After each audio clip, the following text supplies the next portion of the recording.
आसमान से जहर बरस रहा है। खुफिया एजेंसीज रिमोट कंट्रोल से आपके शहर के मौसम को चला रही हैं। और ये जो बेमौसम क्लाउड बर्स्ट्स आते हैं ना, इनके पीछे नेचर का नहीं बल्कि मतलब किसी सीक्रेट इंटरनेशनल प्लॉट का हाथ है।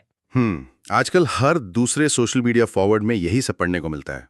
वही तो मैं यही सोच रही थी कि एक वक्त था जब लोग अचानक आई बारिश या सूखे के लिए ग्लोबल वार्मिंग को दोष देते थे, या फिर बस ये मान लेते थे कि चलो नेचर का मूड खराब है। बिल्कुल, पर आज का दौर थोड़ा अलग है। हाँ, अब हर नेचुरल डिजास्टर के बाद तुरंत इंटरनेट पर लोग CIA और मोसाद जैसी एजेंसियों पर आसमान में केमिकल स्प्रे करने का इल्जाम लगाने लगते हैं। मतलब कुछ भी चल रहा है। अब देखिए, सुनने में ये सब किसी हॉलीवुड साईफाई थ्रिलर के प्लॉट जैसा लगता जरूर है, लेकिन अगर हम ह्यूमन साइकोलॉजी के हिसाब से सोचें तो इसमें हैरानी की कोई बात नहीं है। अच्छा, वो कैसे? क्योंकि जब आसपास का मौसम अचानक से अनप्रिडिक्टेबल हो जाता है तो इंसानी दिमाग को किसी ना किसी वजह की या किसी विलन की तलाश होती है। एक स्केपगोट चाहिए होता है। राइट। लोगों को एक अजीब सा कंफर्ट मिलता है ये सोचकर कि भले ही मौसम खराब है, पर कम से कम कोई तो है जो बटन्स दबा रहा है। लेकिन छानबीन का पहला रूल यही है कि हमें सिर्फ सुनी सुनाई बातों पर भरोसा नहीं करना है। सही बात है, सॉलिड प्रूफ ढूंढना जरूरी है। और यही हमारी आज की इस गहरी छानबीन का मकसद है। बिल्कुल। आज हमारे पास डिटेक्टिव देव के नोट्स हैं, जिन्होंने इन हवाई बातों और वायरल दावों के बीच से असली सच्चाई को फिल्टर किया है। और ध्यान रहे, हमारा मकसद यहाँ किसी की थ्योरी का मजाक उड़ाना नहीं है, बल्कि ये समझना है कि आखिर इस धुएं के पीछे आग कहाँ लगी है। तो मेरा पहला सवाल बहुत सीधा है, क्या इंसान वाकई आसमान को कंट्रोल करने की ताकत रखता है? अगर हम इन वायरल क्लेम्स की बात करें कि आसमान से जानबूझकर जहर बरसाया जा रहा है या कोई ग्लोबल वेदर कंट्रोल सिस्टम चल रहा है, तो मैं शुरुआत में ही क्लियर कर दूं, साइंटिफिकली इन बातों का कोई आधार नहीं है। तो ये पूरी तरह फेक है? हाँ, बेबुनियाद है। लेकिन और यहाँ एक बहुत ही बड़ा ट्विस्ट है, इन सारी अफवाहों के पीछे एक बहुत ही इंटरेस्टिंग, डेकेड्स पुरानी और रियल साइंटिफिक टेक्नोलॉजी जरूर मौजूद है। वेट एक सेकेंड, आपने अभी कहा कि रियल टेक्नोलॉजी मौजूद है? इसका मतलब आसमान से बारिश करवाना पूरी तरह से फिक्शन नहीं है? नहीं, फिक्शन तो बिल्कुल नहीं है। तो इंटरनेट पर जो लोग कह रहे हैं कि आसमान में केमिकल स्प्रे किए जा रहे हैं, वो लोग टेक्निकली सही हैं? क्या हम वाकई क्लाउड्स के ऊपर केमिकल डाल रहे हैं? स्प्रे जरूर हो रहा है, लेकिन जहर नहीं। उस रियल टेक्नोलॉजी को क्लाउड सीडिंग कहा जाता है। Cloud seeding? हाँ। और ये कोई नया टॉप सीक्रेट डार्क वेब वाला एक्सपेरिमेंट नहीं है।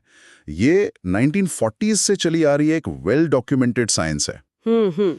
इस प्रोसेस में एयरक्राफ्ट के जरिए आसमान में एक स्पेसिफिक कंपाउंड रिलीज किया जाता है, जिसे एक सिल्वर आयोडाइड कहते हैं। Silver iodide? एग्जैक्टली। और इसका मकसद आसमान से नई बारिश पैदा करना या नए बादलों का जन्म देना नहीं होता, बल्कि पहले से मौजूद बादलों के अंदर रेनफॉल के प्रोसेस को ट्रिगर करना होता है। रुकिए, मुझे यहाँ थोड़ा पुशबैक देने दीजिए। हाँ, पूछिए। आपने नाम लिया सिल्वर आयोडाइड का। सिल्वर यानी चांदी, जो कि एक हैवी मेटल है, राइट? बिल्कुल। अगर हम एक हैवी मेटल को आसमान से बादलों में डाल रहे हैं ताकि वो बारिश के रूप में नीचे जमीन पर, हमारी खेती पर, हमारे पीने के पानी में गिरे, तो क्या कंस्पिरेसी थ्योरिस्ट्स का डर वाजिब नहीं है? ये टॉक्सिक नहीं होगा? ये एक बहुत ही वैलिड और नेचुरल सवाल है। जब भी लोग केमिकल या मेटल शब्द सुनते हैं तो डर लगना लाजमी है। वही तो। लेकिन यहाँ हमें डोज यानी मात्रा को समझना होगा। साइंस में एक बहुत पुराना रूल है, the dose makes the poison. मात्रा से फर्क पड़ता है। राइट। जब क्लाउड सीडिंग होती है तो सिल्वर आयोडाइड का जो अमाउंट यूज होता है ना, वो इतना ज्यादा माइक्रोस्कोपिक होता है कि जब वो बारिश के पानी के साथ नीचे आता है ना, तो उसे पार्ट्स पर ट्रिलियन में नापा जाता है। पार्ट्स पर ट्रिलियन? वो तो बहुत ही कम हुआ। बहुत ज्यादा कम। एक नॉर्मल इंसान को जितना सिल्वर अपने रोजमर्रा के खाने और पानी से नेचुरली मिल जाता है, ये अमाउंट उसके मुकाबले कुछ भी नहीं है। इसलिए सालों की इंडिपेंडेंट साइंटिफिक स्टडीज ने इसे एनवायरनमेंट और ह्यूमन हेल्थ के लिए पूरी तरह सेफ बताया है। ओके, चलिए, टॉक्सिक जहर वाली बात तो क्लियर हो गई। लेकिन ये सिल्वर आयोडाइड आखिर बादल के अंदर जाकर ऐसी क्या जादूगरी करता है कि वहां बारिश शुरू हो जाती है? जादूगरी नहीं है, प्योर फिजिक्स है। पर एक केमिकल की वजह से पानी कहाँ से पैदा हो जाता है? देखिए, पानी पैदा नहीं होता, पानी पहले से वहां होता है, बस वो गिरने की हालत में नहीं होता। अच्छा। अगर इसके फंडामेंटल मैकेनिज्म को समझें तो नेचुरल बारिश तब होती है जब बादल के अंदर वाटर वेपर यानी पानी की भाप ठंडी होकर ड्रॉपलेट्स या बर्फ के छोटे कणों में बदलती हैं। हाँ, ये तो हमने स्कूल में पढ़ा था। लेकिन उन ड्रॉपलेट्स को बनने के लिए एक बेस की जरूरत होती है।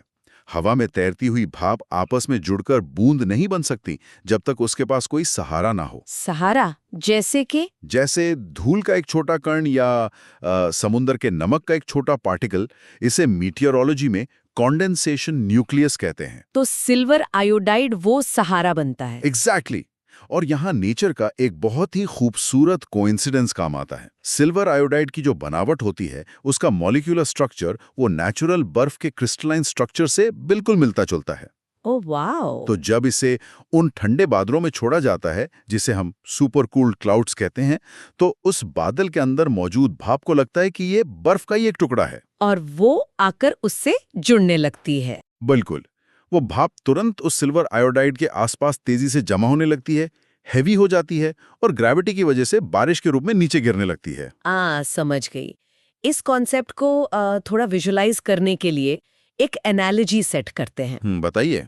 ये बिल्कुल वैसा ही है जैसे एक गीले स्पंज को हाथ में लेकर थोड़ा और जोर से निचोड़ना, ताकि उसके अंदर फंसा हुआ बचा कुचा पानी भी निकल आए। सही पकड़ा है आपने। और अगर स्पंज पहले से कंप्लीटली सूखा है, यानी आसमान बिल्कुल साफ है, ब्लू स्काई है, हवा में मॉइस्चर ही नहीं है, तो आप चाहे कितना भी जोर लगा लें, एक बूंद पानी नहीं गिरेगा। राइट? एकदम राइट। मतलब क्लियर स्काई रेन तो प्रैक्टिकली इम्पॉसिबल है। ये एकदम परफेक्ट एनालॉजी है। स्पंज का गीला होना सबसे बड़ी शर्त है। और अगर हम इस बात को थोड़ा ब्रॉडर पर्सपेक्टिव में देखें तो यही सबसे बड़ी वजह है कि ग्लोबल वेदर कंट्रोल एक एब्सोल्यूट मिथ है, क्योंकि हम नए बादल नहीं बना सकते। वही तो, हम इंसान मौसम को स्क्रैच से क्रिएट नहीं कर सकते। क्लाउड सीडिंग एक बहुत ही लोकलाइज्ड सिचुएशनल प्रोसेस है। ये तभी काम करता है जब नेचर खुद उस मूड में हो। अगर एटमॉस्फेरिक प्रेशर सही नहीं है, मॉइस्चर नहीं है, तो दुनिया की कोई ऐसी ताकत नहीं है जो सूखे आसमान से पानी निकाल सके। इस बात पर मुझे हमारे नोट से एक बहुत ही इंटरेस्टिंग हिस्टोरिकल फैक्ट याद आ रहा है। कौन सा फैक्ट? अगर हम नेचुरल बादलों को वाकई इस तरह मैनिपुलेट कर सकते हैं, तो लोग इसका अलग अलग तरीके से फायदा उठाते होंगे ना? जैसे 2008 के बीजिंग ओलंपिक्स में हुआ था। हाँ, चाइना वाला केस। हाँ, चाइना ने इस एग्जैक्ट टेक्नोलॉजी का इस्तेमाल किया था ओपनिंग सेरेमनी को बारिश से बचाने के लिए। वो क्लाउड सीडिंग का एक बहुत ही शानदार एग्जाम्पल है। वहां उन्होंने बारिश करवाने के लिए नहीं, बल्कि बारिश को एक स्पेसिफिक जगह पर रोकने के लिए इसे यूज किया। वो कैसे किया उन्होंने? उन्होंने क्या किया कि जो बादल स्टेडियम की तरफ बढ़ रहे थे, उन्हें स्टेडियम तक पहुंचने से पहले ही रास्ते में सीड कर दिया। यानी वो गीला स्पंज स्टेडियम के ऊपर आने से पहले दूसरी जगह निचोड़ दिया गया, ताकि जब वो स्टेडियम के ऊपर से गुजरे तो उसमें पानी बचा ही ना हो। That is mind blowing. ये तो कमाल की बात है। तो इसका मतलब ये है कि जो लोग इंटरनेट पर कहते हैं कि सीक्रेट सोसाइटी वाले नेचर को कंप्लीटली बाईपास कर रहे हैं, वो साइंस के बेसिक लॉज को समझ ही नहीं रहे। बिल्कुल नहीं समझ रहे हैं। अब इस डिस्कशन को थोड़ा ग्राउंड रियलिटी पर लाते हैं। अगर ये टेक्नोलॉजी सच में इतनी इफेक्टिवली काम करती है, तो इंडिया में इस बटन को कौन दबा रहा है? हाँ, ये अच्छा सवाल है। अगर सूखा पड़ा है और किसान को पानी चाहिए, तो ये फैसला कौन लेता है कि चलो आसमान में जाते हैं और बादलों को निचोड़ते हैं? कंस्पिरेसी थ्योरीज तो मानती हैं कि ये सब शैडोई डार्क फिगर्स का काम है। और इस इन्वेस्टिगेशन का सबसे मजेदार हिस्सा यही है कि सच्चाई किसी डार्क शैडोई फिगर से बहुत ज्यादा बोरिंग और ब्यूरोक्रेटिक है। बोरिंग कैसे? क्योंकि इंडिया में क्लाउड सीडिंग का काम कोई टॉप सीक्रेट एजेंसी किसी अंडरग्राउंड बंकर से नहीं करती। इसके बजाय ये एक प्रॉपर सरकारी प्रोसेस है। अच्छा। हाँ, इसके लिए बाकायदा टेंडर्स निकाले जाते हैं, कॉन्ट्रैक्ट्स बनते हैं और स्पेशलाइज्ड प्राइवेट कंपनीज को काम दिया जाता है। जब किसी स्टेट में सीरियस ड्रॉट आती है, तब वहां की सरकार और ऑफिशियल एजेंसीज मोशन में आती हैं। It's actually kind of hilarious. क्यों? मतलब लोगों को लगता है कि कोई जेम्स बॉन्ड फिल्म का विलेन किसी वॉल्केनो के अंदर बैठे एक रिमोट पर रेड कलर का रेन बटन दबा रहा है। लेकिन रियल लाइफ में ये बस एक सरकारी दफ्तर में बैठा रमेश नाम का एक क्लर्क है, जो किसी पीडीएफ डॉक्यूमेंट के डाउनलोड होने का वेट कर रहा है ताकि वो टेंडर पास हो सके। वाह, ठीक वैसा ही है। क्या ये कॉम्प्लेक्स वेदर मॉडिफिकेशन साइंस वाकई रोड बनाने या स्ट्रीट लाइट्स लगाने जैसा प्रोक्योरमेंट प्रोसेस बन चुका है? ये एकदम वैसा ही प्रोसेस है। और यही सच कंस्पिरेसी थियरीज को कंप्लीटली तोड़ देता है। जैसे अगर हम Karnataka state natural disaster monitoring centre या गवर्नमेंट ऑफ महाराष्ट्र की बात करें, जब पानी की इमरजेंसी आती है, हाँ, तब इन डिजास्टर मैनेजमेंट अथॉरिटीज का प्रॉपर एडमिनिस्ट्रेटिव रूटीन शुरू होता है। हाँ, एक बजट एलोकेट किया जाता है, L1 यानी लोएस्ट बिडर को ढूंढा जाता है। मतलब पूरा पेपर वर्क। बिल्कुल, टेक्निकल रिक्वायरमेंट्स पब्लिक डॉक्यूमेंट्स में लिस्ट की जाती हैं। ये एक हाईली साइंटिफिक ऑपरेशन को पूरी तरह से ट्रांसपेरेंट एडमिनिस्ट्रेशन में बदल देता है। कुछ भी सीक्रेट नहीं है, सब फाइल्स में मौजूद हैं। ये उन लोगों के लिए सच में बहुत बड़ी डिसअपॉइंटमेंट होगी जो सीक्रेट सोसाइटीज पर बिलीव करते हैं। लेकिन एक सेकंड, इसमें एक सवाल और उठता है। कहिए। टेंडर निकल गया, बाबुओं ने साइन कर दिए, पर आखिर आसमान में फ्लाइट कौन उड़ाता है? कौन है वो लोग जो उन टेंडर्स को जीतते हैं और इस ऑपरेशन को एक्चुअल में अंजाम देते हैं? किसी रैंडम एविएशन कंपनी को तो इतना सेंसिटिव काम नहीं दिया जा सकता। इस फील्ड में एक्चुअली इंडियन और इंटरनेशनल दोनों तरह के स्पेशलाइज्ड वेंडर्स होते हैं। ये कोई एक कंपनी की मोनोपोली नहीं है। अच्छा, इंडिया में कौन करता है ये? जैसे इंडिया की बात करें तो एक ऑर्गेनाइजेशन का नाम काफी रेगुलरली आता है, Agni Aero Sports Adventure Academy. Wait, Agni Aero Sports Adventure Academy? हाँ। आई एम सॉरी, लेकिन ये नाम किसी खुफिया CIA ब्लैक ऑप्स टीम जैसा तो बिल्कुल साउंड नहीं करता। ये तो ऐसा लग रहा है जैसे कोई वीकेंड पर स्काई डाइविंग सिखाने वाला हॉबी क्लब हो। नाम बेशक थोड़ा कैजुअल लगे आपको, लेकिन ये कर्नाटका के स्टेट्स के साथ डायरेक्टली क्लाउड सीडिंग प्रोजेक्ट्स में इन्वॉल्व रही है। इनके पास civil aviation contractors, required radar systems, study aircraft और सबसे जरूरी हाईली ट्रेन्ड पायलट्स का पूरा नेटवर्क होता है। हो, मतलब ये प्रॉपर इक्विप्ड है। बिल्कुल। और जब किसी स्टेट को इससे भी ज्यादा एडवांस्ड एक्सपर्टीज या स्केल की जरूरत होती है तो इंटरनेशनल प्लेयर्स को भी हायर किया जाता है। जैसे कौन? एक बहुत बड़ी अमेरिकन कंपनी है जिसका नाम ही है वेदर मॉडिफिकेशन इंक। वाओ, सीधा नाम रख दिया। हाँ, इनका तो पूरा कॉर्पोरेट बिजनेस मॉडल ही मौसम को इन्फ्लुएंस करना है। ये आते हैं, लोकल सरकारी एजेंसीज के साथ मिलकर डेटा सिस्टम सेटअप करते हैं और फिर मिशन एग्जीक्यूट करते हैं। तो चलिए सीधा उस एग्जीक्यूशन पर चलते हैं। मुझे मैनुअल वाले स्टेप्स नहीं चाहिए। I want to picture this. हाँ, बताता हूँ। अगर एक पायलट उस एयरक्राफ्ट के अंदर बैठा है जिसे ये टेंडर मिला है, तो एक actual cloud seeding mission perform कैसे होता है? उसकी जर्नी कैसी दिखती है? इमेजिन कीजिए आप वो पायलट हैं। मिशन रैंडमली आसमान में उड़ान भरने से शुरू नहीं होता है। हाँ। फ्लाइट से घंटों पहले मेटेरोलॉजिस्ट कंटिन्यूसली ग्राउंड वेदर रेडार्स पर नजरें गड़ाए बैठे होते हैं। उन्हें एक स्पेसिफिक टारगेट चाहिए।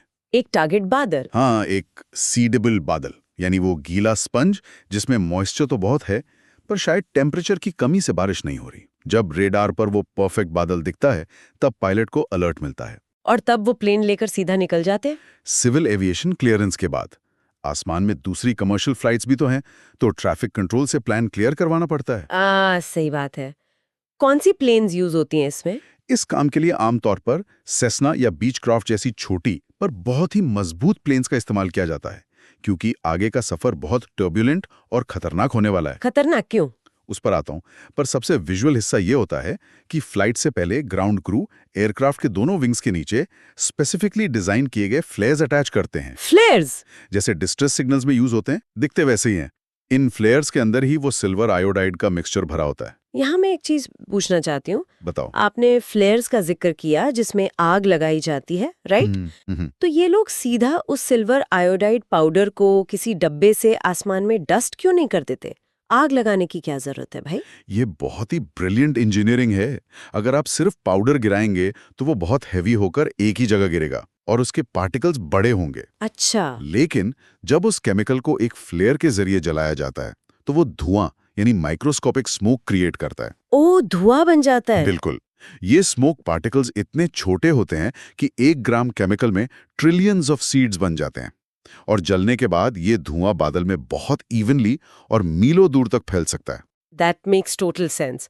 तो प्लेन ने टेक ऑफ किया, फ्लेयर्स विंग्स पर लगे हैं, फिर वो आसमान में उस स्टॉर्म क्लाउड का सामना कैसे करते हैं? यही वो पॉइंट है जहां एक आम कमर्शियल फ्लाइट और क्लाउड सीडिंग फ्लाइट का मेन फर्क दिखता है। कैसे? नॉर्मल कमर्शियल फ्लाइट्स बादलों या तूफानों के आसपास उड़ती हैं उन्हें अवॉइड करने के लिए, लेकिन इस पायलट को स्पेसिफिकली उस massive dark turbulence storm cloud के ठीक नीचे या थोड़ा अंदर फ्लाई करना होता है। बाप रे। वहां एक नेचुरल फिनोमिनन होता है जिसे अपड्राफ्ट कहते हैं, यानी तेजी से नीचे से ऊपर की तरफ उठती हुई हवा।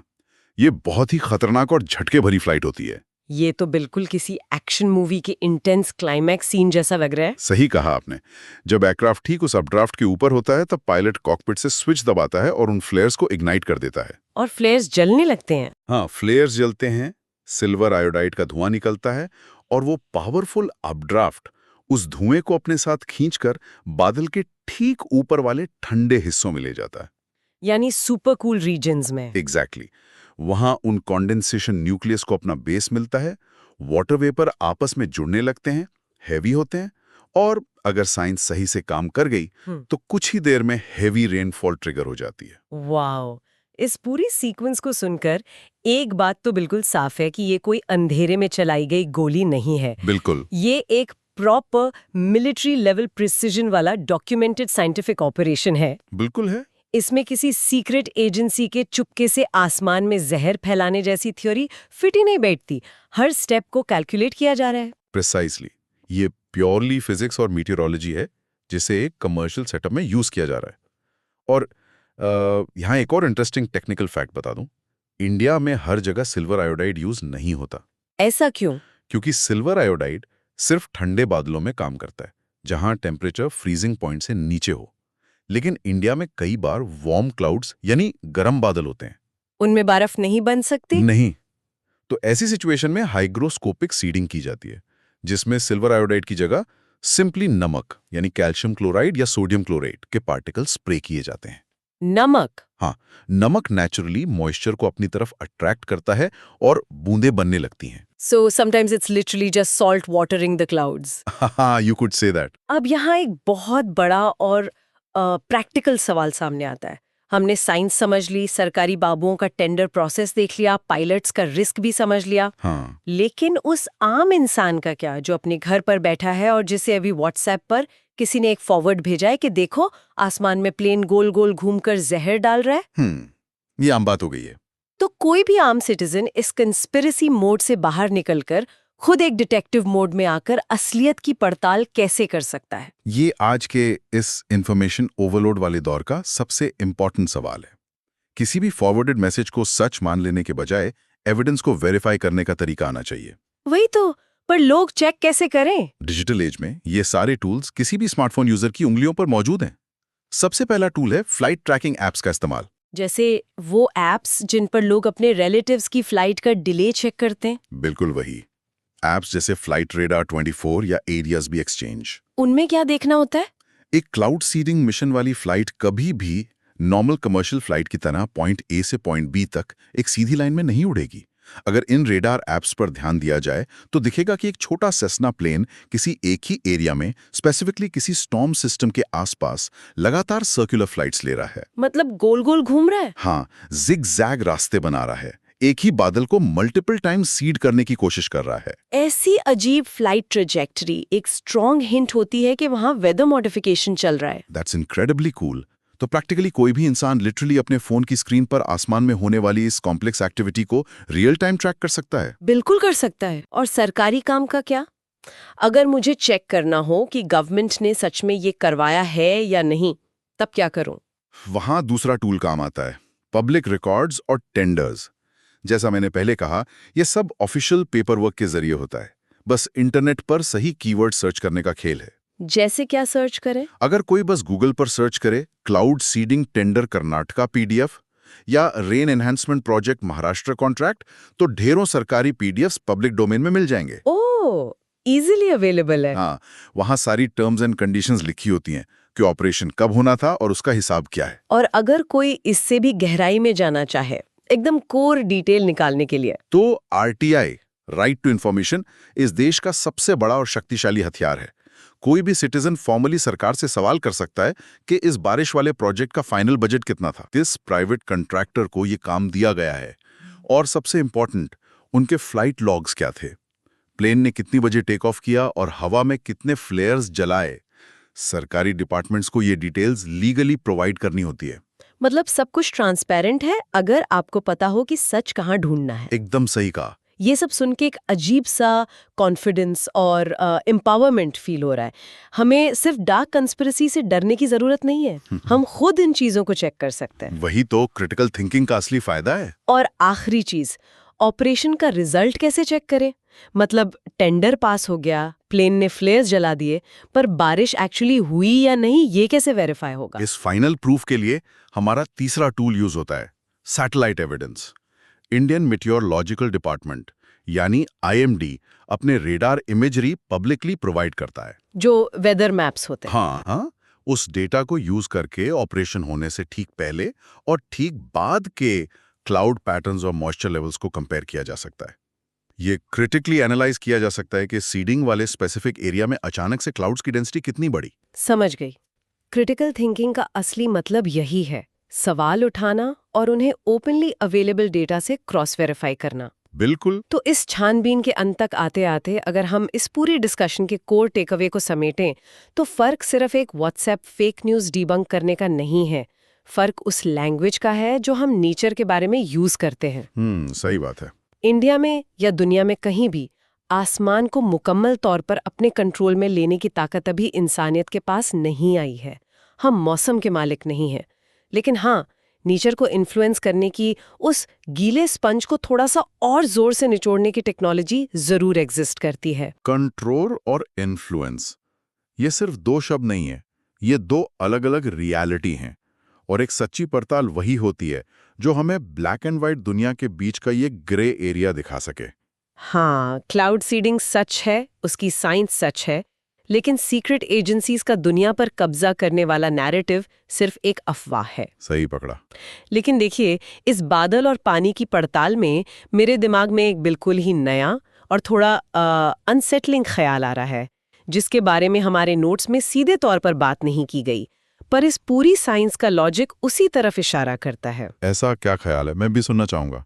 ओके, तो हमने इस पूरे विश्लेषण में एस्टैब्लिश किया कि क्लाउड सीडिंग का बेसिकली मतलब है उस बादल को निचोड़ना जो हवा में पहले से मौजूद है। हाँ, वेट स्पंज एनालॉजी। अगर क्लाउड सीडिंग की पावर से हम किसी एक इलाके यानी स्टेट ए के बादलों को निचोड़कर वहां अपने लिए सारी बारिश करवा लेते हैं, तो क्या इसका मतलब ये नहीं है कि वो सेम बादल जो हवा के साथ उड़कर पड़ोसी राज्य यानी स्टेट बी तक जाने वाले थे, उन्हें रास्ते में ही रोककर खाली कर दिया गया? ये एक बहुत ही प्रोफाउंड ऑब्जर्वेशन है। राइट, मतलब क्या एक जगह की बारिश बढ़ाना एक्सप्लिसिटली दूसरी जगह की बारिश चुराना नहीं है? फ्यूचर में जब दुनिया में पानी और भी ज्यादा रेयर और कीमती हो जाएगा, तो क्या पानी की लड़ाई सिर्फ नदियों और डैम्स तक सीमित रहेगी? लगता तो नहीं है। या हमें पानी के साथ साथ बादलों की चोरी या क्लाउड ओनरशिप पर नए कानूनी और पॉलिटिकल झगड़े देखने को मिलेंगे? आखिर इस आसमान में बिना बॉर्डर के तैरते हुए गीले स्पंज पर हक किसका था? ये एक बहुत गहरा सवाल है। उसका जिसके ऊपर से वो गुजर रहा था, या उसका जिसने उसमें सबसे पहले फ्लेयर दाग दिया? ये एक ऐसी दिशा है जो आने वाले वक्त में जियोपॉलिटिक्स को पूरी तरह बदल सकती है। इस बारे में सुनने वाले सभी लोग सोचेगा